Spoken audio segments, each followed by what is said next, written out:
एक नज़र अधूरी मोहब्बत। आयशा को इस लड़की से चिढ़ होने लगी थी और कई बार सलमान के साथ इस बात पर झगड़ा भी करती थी। वो बहुत परेशान थी कि सलमान की शराफत की वजह से ही तो मैं इसके साथ शादी करने पर राज़ी हुई हूँ और ये सब क्या कर रहा है।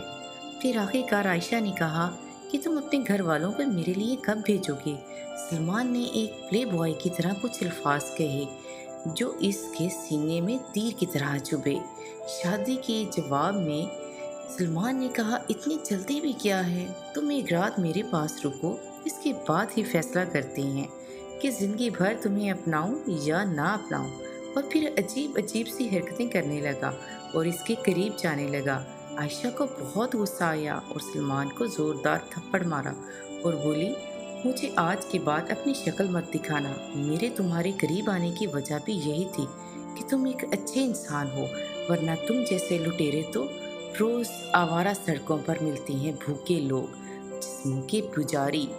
इसके बाद सलमान ने आयशा को जोर से मुकम्मल नावल पढ़ने के लिए डिस्क्रिप्शन में दिए गए लिंक पर क्लिक करें और इस तरह की मज़ीद सबकामोज़ कहानियों, नावल, अफसाने आप बीती के लिए चैनल को फॉलो और दोस्तों के साथ शेयर करना ना भूलें। इस तरह की मज़ीद अच्छी अच्छी वीडियोस देखने के लिए घंटी के बटन को हल्का सा दबा दें।